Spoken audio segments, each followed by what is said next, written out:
আমাকে একটা আলু আর একটা পেঁয়াজ দাও, রান্না করব। একটা আলু নিলাম আর একটা পেঁয়াজ নিলাম আর একটা আলু নিলাম,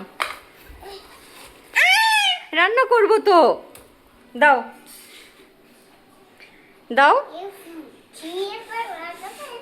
এখন আমি বানাবো বিনুর জন্য রাতের খাবার। তো বিনু দেখতে এসছে, ওর জন্য রাতের ডিনারে কি তৈরি হচ্ছে। বিনু, আচ্ছা, যে আলু আর পেঁয়াজ বিনু থেকে নিয়েছিলাম সেগুলো কেটে নিলাম আর আলুটাকে সেদ্ধ করে নিলাম। আর এখানে চিকেনটা আমি সকালবেলায় ম্যারিনেট করে রেখেছি। আর নিয়ে নিলাম আমিনা রয়্যাল রাইস। বিনুর ঠাকুরদাদার চালের ব্যবসা হওয়াতে বেশ ভালোই হয়েছে। বিনু বেশ ভালো উন্নত মানের চাল খেতে পারে প্রতিদিন। রান্না কি তুমি করবে? তুমি করবে রান্না?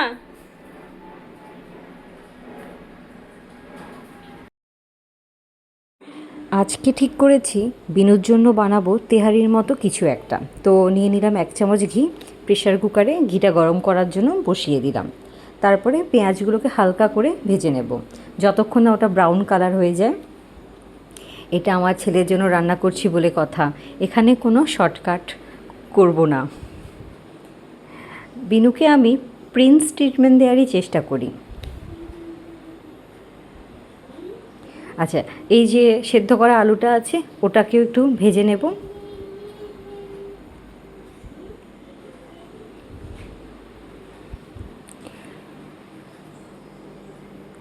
আর দিয়ে দেব 1 টুকরো চিকেন।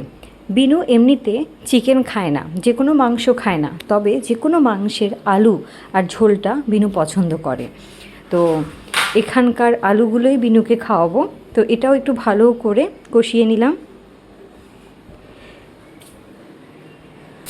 তারপরে দিয়ে দিলাম একটু জল।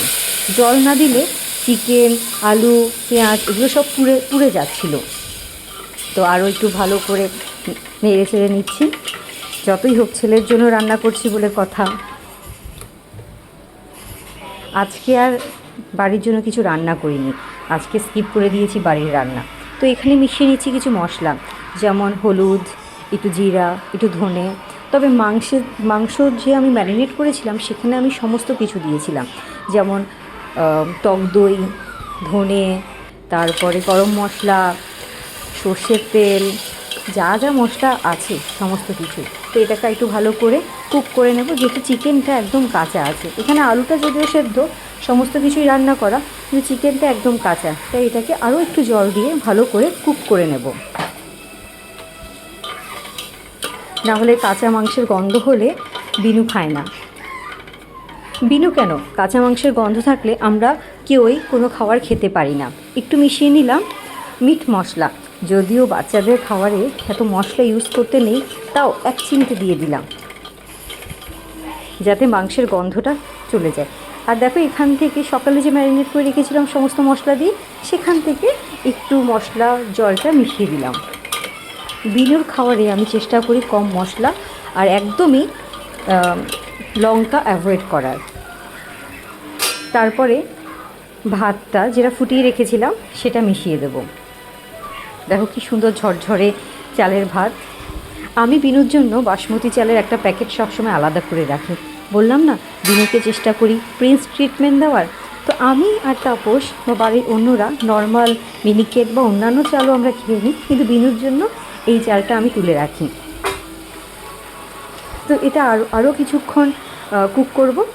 আর এখানে দিয়ে দিলাম নুন, স্বাদ মতো নুন। বিনুর আবার একটু বোধহয় নুনটা বেশিই পছন্দ। আর একটু দিয়ে দিলাম ঘি, যাতে ঘিয়ের ফ্লেভারটা আসে। বিনু খেতে পছন্দ করে। আসলে বিনু খাবে, পেট ভরে খাবে, এই জিনিসটা খুব একটা হয় না, কারণ বিনুকে নিয়ে আমার একটাই জ্বালা, খাওয়া নিয়ে। তো এখানে প্রেশার কুকারে সিটি দিয়ে দিলাম। আর দেখো বিনু এখন মোবাইল দেখছে বসে বসে।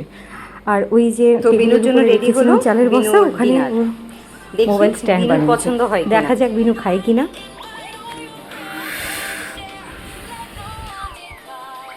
বিনু খেয়ে দেখো,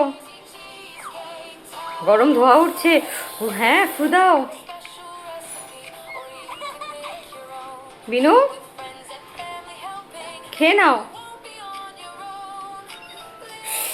আচ্ছা আচ্ছা, হ্যাঁ হ্যাঁ, ফু দিয়ে ঠান্ডা করে নাও, গরম ধোয়া উঠছে তো। ভেরি গুড বিনু, ফু দাও, আরও ফু দাও, ঠান্ডা করে নাও, তারপর খেয়ে বলো কেমন হয়েছে।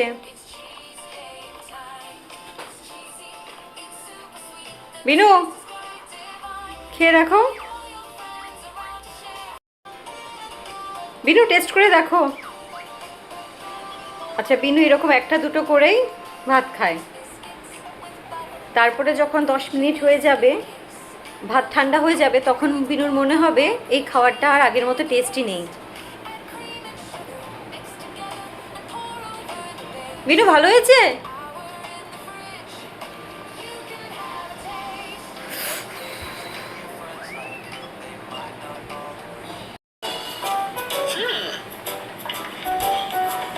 হয়েছে জল খাওয়া?